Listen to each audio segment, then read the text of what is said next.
اور یہی اقامت دین کا اصل جوہر ہے۔ گویا دونوں احادیث ہمیں یہ پیغام دیتی ہے، اے مسلمانوں، تم اللہ کے منتخب لوگ ہو، منتخب گروہ میں شامل ہو، مگر شرط یہ ہے کہ تمہاری نیت پاک ہو، اخلاصی نیت ہو، تمہارے ارادے سچے ہو، اور تمہاری زندگی اللہ کی دین کے لیے ہو۔ امت محمد صلی اللہ علیہ وسلم کو یہ پیغام دیا جا رہا ہے، تم نے مایوس نہیں ہونا۔ اللہ نے وعدہ کیا ہے کہ قیامت تک حق کو اٹھانے والے لوگ موجود ہوں گے۔ اور آپ دیکھیں، آج اسلامی تحریک کا جائزہ لے لیں، تمام گروہی تعصبات سے پاک، تمام فرقوں سے پاک، کوئی محور ہمارا، کوئی فرقہ نہیں، کوئی گروہ نہیں، کوئی خاص فرقہ نہیں، بلکہ اسلام کو محور بنا کر ان الدین عند اللہ الاسلام کا پیغام دے کر اسلامی تحریک آگے بڑھ رہی ہے۔ جتنے بھی اختلافات ہیں، ان اختلافات سے آپ بالکل پاک ہے۔ ہمارے کارکن کبھی ان اختلافی باتوں کو سمجھتا ہی نہیں ہے۔ پشاور میں ہمارے ایک کارکن کا نوکری کے لیے انٹرویو ہو رہا تھا، تو انٹرویو والے نے پوچھا کہ تم کس فرقے سے تعلق رکھتے ہو؟ یہ بالکل عملی واقعہ ہے۔ ہمارا کارکن ہے جس نے دینیات اور خطبات کو اور مولانا سید ابو العلا مودودی رحمہ اللہ کے لٹریچر کو پڑھا، اسلام کو سمجھا اور اسی کو محور بنایا۔ اس نے کہا میرا کوئی فرقہ نہیں ہے۔ اس نے کہا نہیں، بتاؤ، تم دیوبندی ہو، بریلوی ہو، سلفی ہو، شیعہ ہو؟ اس نے کہا ان میں سے میں کوئی بھی نہیں جانتا۔ کہتا میں مسلم ہوں۔ تمہارا مذہب کیا ہے؟ مسلک تمہارا کیا ہے؟ اس نے کہا یہ نہیں جانتا، میں اسلام کو جانتا ہوں۔ اس نے کہا فیل ہو جاؤ گے۔ اس نے کہا جو بھی تم کرو، میرا دین اسلام ہے، اسی اسلام کو جانتا ہوں، اس کے علاوہ باقی جتنی بھی ہے، مسلک ہے، مدرسہ ہے، جتنی بھی چیزیں ہیں وہ اس کے اندر ہو تو مجھے قبول ہے۔ یہ آپ کا کارکن تھا، اس لیے کہ مولانا سید ابو العلا مودودی رحمہ اللہ نے ہمیں یہی سمجھایا، دین اسلام جس میں یہ ساری چیزیں، آپ جس بھی فرقے کے پاس جائے آپ کی جگہ وہاں نہیں ہے۔ ایک فرقے والے دوسرے فرقے کے پاس جاتے ہیں، ان کی جگہ نہیں ہوتی، الا یہ کہ اپنا فرقہ اور اب اس کا مسلک چھوڑ کر دوسرے فرقے کا اختیار کر لے۔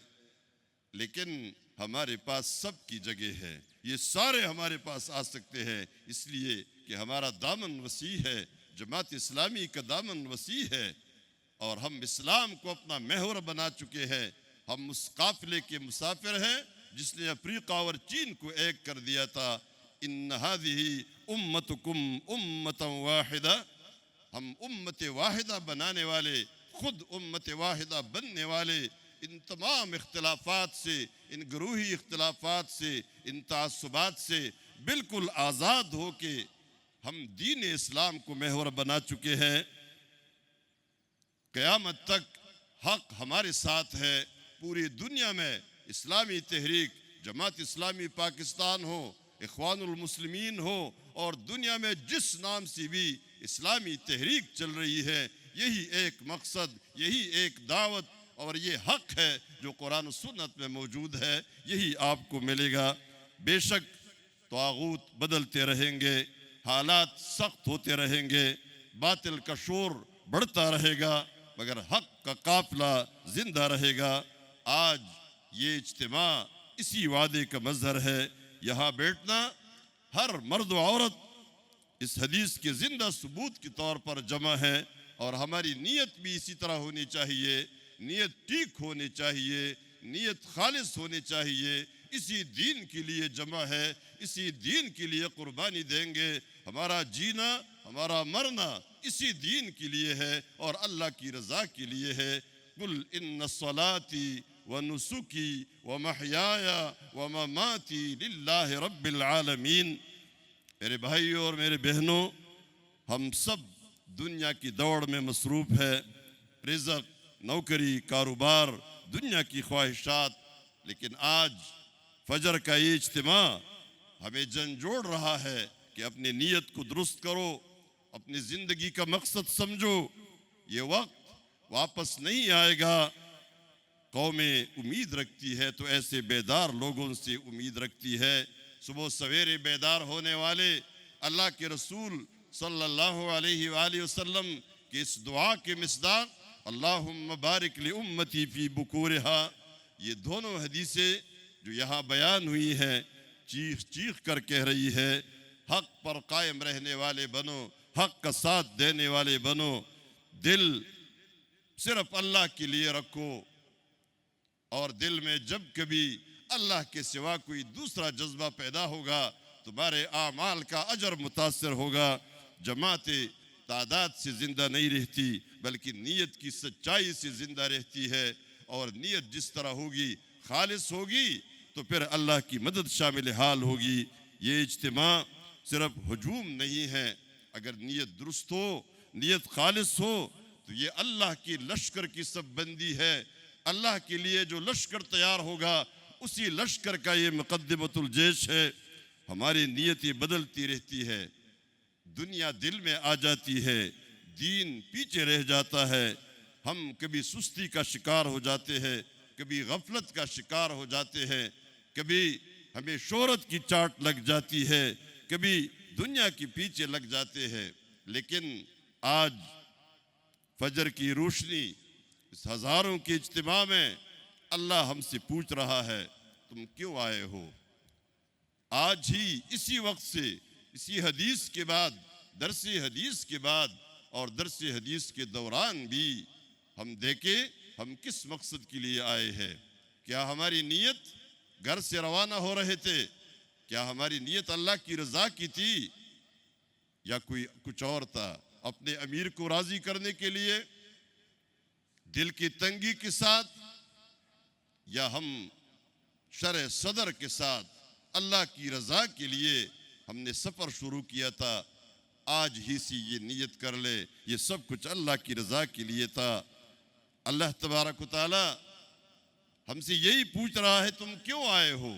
اس کیوں کا جواب ہم سب مرد و خواتین نے دینا ہے کہ تم میرا دین اٹھاؤ گے، میری دین کے غلبے کی جدوجہد کرو گے، یا تم دنیا کا بوجھ اٹھاتے رہو گے اور دنیا کے لیے کام کرتے رہو گے۔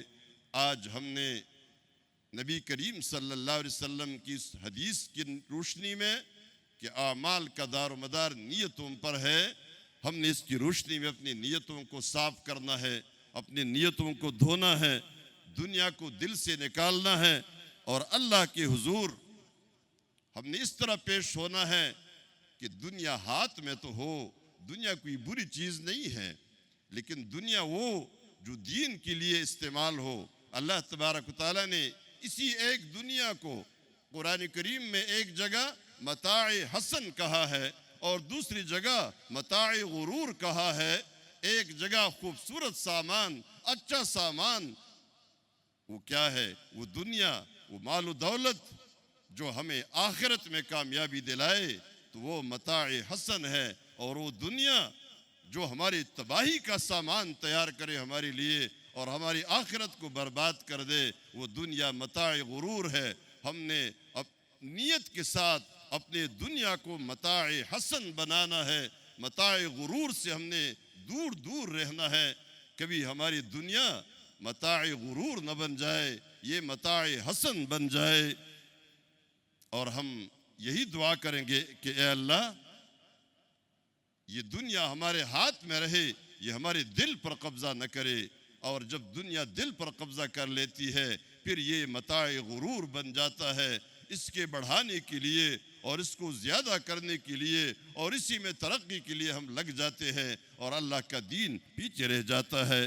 یہ جماعت کبھی بھی تعداد سے نہیں جیتی، یہ غالب ہوتی ہے، دلیل سے غالب ہوتی ہے، اخلاق سے غالب ہوتی ہے، کردار سے غالب ہوتی ہے، استقامت سے غالب ہوتی ہے، یہ قربانی سے غالب ہوتی ہے، اور سب سے بڑھ کر یہ اللہ کی نصرت اور اللہ کی مدد سے غالب ہوتی ہے۔ یہ چھوٹی ہو کر بھی بڑی لگتی ہے اور یہ کمزور ہو کر بڑی مضبوط لگتی ہے۔ آج اگر ہزاروں مرد و خواتین یہاں جمع ہیں تو یہ اسی ظاہرین علی الحق کی علامت ہے، یعنی گویا حق کا قافلہ اٹھ چکا ہے۔ لا یضرہم من خالفہم، جو لوگ مخالفت میں کھڑے ہوں گے، اللہ کے رسول صلی اللہ علیہ وسلم نے کیا خوب جملہ فرمایا، جو چاہے تمہیں روکنے کی کوشش کرے، تمہیں دبانے کی کوشش کرے، تمہیں مٹانے کی کوشش کرے، لیکن تمہیں کچھ نقصان نہیں کوئی دے سکتا۔ زمانہ ملامت کرے، میڈیا آپ پر طنز کرے، آپ کو بدنام کرے، ظالم طاقتیں آپ کو ڈرائے، معاشی مشکلات آئے، حکمران تنگ کرے، معاشرہ مذاق اڑائے، باطل طاقتیں سامنے آ کر رکاوٹیں ڈالے، لیکن اس جماعت کا کام نہیں رکے گا۔ ایک جگہ رکے گا، 10 جگہوں سے اپنا راستہ نکالے گا، اس سیلاب کی طرح، اس سمندر کی طرح، اس دریا کی طرح کہ ایک جگہ بند باندھا جاتا ہے، 10 اور 20 جگہوں سے اپنے راستے نکالتا ہے۔ اسلامی تحریک کا راستہ ایک جگہ روکا جائے تو 10 جگہوں سے اپنے راستے نکال دیتی ہے۔ اللہ کے نبی صلی اللہ علیہ وسلم فرما رہے ہیں، لا یضرہم من خالفہم، مخالفت کرنے والے ان کو کوئی نقصان نہیں پہنچا سکیں گے، کیونکہ اسے روکنے والا کوئی نہیں، لیکن اس کے چلانے والے اللہ ہے، اور اللہ اپنے دین کو مکمل کر کے رہے گا۔ واللہ متم نورہ، اللہ کا وعدہ ہے جب تک دنیا قائم ہے یہ لوگ قائم رہیں گے۔ آندھیاں، طوفان، جنگیں، فتنوں کی بارش کچھ بھی ان کو مٹا نہیں سکتی۔ یہ دین کا چراغ روشن رکھنے والے لوگ ہیں، یہ امت کی امید ہے، اور یہ تہذیبوں کی رہنمائی کرنے والے لوگ ہیں۔ اجتماع کے باشعور مرد و خواتین، آپ صرف مجمع نہیں ہیں، بلکہ اللہ کے رسول صلی اللہ علیہ وسلم کے فرمان کے مطابق وہ طائفہ منصورہ، لا تزال طائفۃ من امتی، وہی طائفہ منصورہ ہے۔ آپ دین کے غلبے کا چراغ اٹھائے ہوئے ہیں، آپ پاکستان میں قرآن کی حاکمیت چاہتے ہیں، آپ عدل و انصاف کی جنگ لڑ رہے ہیں۔ ہمارا ہر کارکن ہر جگہ موجود ہوتا ہے، جہاں ظلم ہوتا ہے ہمارا کارکن نکلا ہوتا ہے، ہر جگہ ظلم کے خلاف عدل کے قیام کی جدوجہد میں ہے۔ آپ نسلوں کو سیدھا راستہ دکھانے والے ہیں۔ یہ جو ہماری نئی نسل ہم سے گمراہی کی طرف جا رہی ہے، یہ آپ کی ذمہ داری ہے۔ ہمارا نوجوان اگر گمراہی کی طرف جا رہا ہے، ہم نے ان کو اس گمراہی سے بچانا ہے، یہ ہماری ذمہ داری ہے۔ ہمارا یہ دعویٰ ہے، دین اسلام اور اسلام کی حقیقی دعوت آپ کے پاس ہے، اسلامی تحریک کے پاس ہے۔ اس تحریک نے ان نوجوانوں کو اس گمراہی سے بچانا ہے۔ امت کا درد جو دل میں رکھتے ہیں انہی کا یہ کام ہے۔ یہ اجتماع محض اجتماع نہیں، یہ امت کی تجدید کا مظہر ہے۔ میرے بھائیوں اور میرے بہنوں، اللہ نے ہمیں یہ معمولی کام نہیں دیا۔ کنتم خیر امت اخرجت للناس تأمرون بالمعروف وتنہون عن المنکر، یہ امر بالمعروف اور نہی عن المنکر کا جو نظام اللہ تبارک و تعالیٰ نے ہمیں حوالے کیا ہے، دعوت الخیر بھی ہماری ذمہ داری ہے۔ لیکن یہ فرق بھی سمجھ لے، قرآن کریم میں دونوں اصطلاحات کا استعمال ہوا ہے۔ دعوت الخیر، نیکی کی طرف بلانا، ہر فرد کا کام ہے، لیکن امر بالمعروف اور نہی عن المنکر یہ دوسرا کام ہے جو دعوت الخیر کے ساتھ کرنا ہے۔ وہ نظام قائم کرنا جس میں نیکی کا حکم دیا جا سکے اور برائی سے لوگوں کو روکا جا سکے، اس کے لیے طاقت چاہیے۔ اس لیے وہ طاقت فراہم کرنا ہم سب کی ذمہ داری ہے۔ امر بالمعروف، نیکی کا حکم، اور نہی عن المنکر، برائی سے لوگوں کو روکنا، یہ ہماری ذمہ داری ہے، لیکن یہ سب کی نہیں ہے۔ اس کے لیے طاقت چاہیے، اور وہ طاقت حکومت کی طاقت ہے۔ اسلامی حکومت کا قیام معاشرے میں امر بالمعروف اور نہی عن المنکر کے لیے ایک لازمی جز ہے جو اسلامی تحریک کا مقصد ہے۔ ہمیں اللہ تبارک و تعالیٰ نے اس نبی کی امت میں رکھا جو آخری نبی ہے، یہ ذمہ داری بھی ہماری آخری ہے۔ ہم نہیں اٹھیں گے تو پھر کون اٹھے گا؟ ہم یہ چراغ نہیں جلائیں گے تو کون اس چراغ کو جلاتا رہے گا؟ اگر ہم نہیں چلیں گے تو دین کے قافلے پر آپ پوری دنیا میں دیکھیں، آپ کے علاوہ، اسلامی تحریک کے علاوہ دین اسلام کو محور بنانے والا اور کوئی نہیں ہے۔ اس لیے آپ اٹھے، اللہ کی قسم، ظلم کے اندھیروں میں حق کی شمع جلانے والوں کی قدر زمین نہیں کرتی لیکن آسمان کرتا ہے۔ اللہ کے نبی صلی اللہ علیہ وسلم نے خوشخبری دی ہے، لا یضرہم من خالفہم، کوئی مخالفت کرنے والا، دشمنی کرنے والا، روڑے اٹکانے والا ان کو نقصان نہیں پہنچا سکتا۔ یہ ہمارا فیصلہ ہے، ہم اس جماعت میں شامل ہیں، ہم تماشائی نہیں ہیں، ہم ریڑھ کی ہڈی بننے والے ہیں، اس جماعت کے ارکان بننے والے ہیں۔ یہ جو کہتے ہیں میں نیوٹرل اچھا ہوں، میں رکن نہیں بننا چاہتا، اس جماعت کی ریڑھ کی ہڈی بن جائے اور اس طرح ہڈی بن جائے کہ اس جماعت کو مضبوط کرنے والے آپ بن جائے، جماعت آپ پر اعتماد کر سکے اور اس دنیا سے رخصت ہو تو جماعت اسلامی پاکستان، اسلامی تحریک کی رکنیت کی رسی آپ کے گلے میں پڑی ہو، آپ خود بہت کمزور ہوں گے لیکن اس جماعت کی مجموعی نیکیاں آپ کے شامل حال ہوں گی اور اسی کے نتیجے میں ہماری نجات ممکن ہے۔ دونوں احادیث کا نچوڑ اور اس کا اختتامی پیغام کیا ہے؟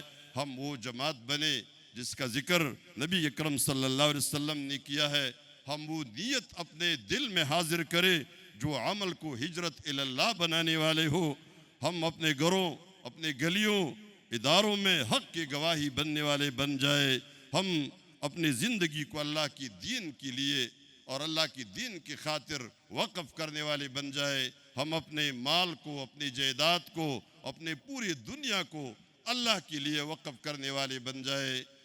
اللہ تبارک و تعالیٰ سے دعا ہے کہ ہمیں ہماری نیتیں وہ خالص فرما دے اور ہم اپنی نیتوں کو خالص کرنے کی طرف متوجہ ہو، اور ہمارا یہ اجتماع جب ختم ہو تو ہم ایک نئی دعوت، ایک نیا پیغام، ایک نیا جذبہ لے کر یہاں سے جائے۔ اقول قولی ھذا واستغفر اللہ لی ولکم ولسائر المؤمنین۔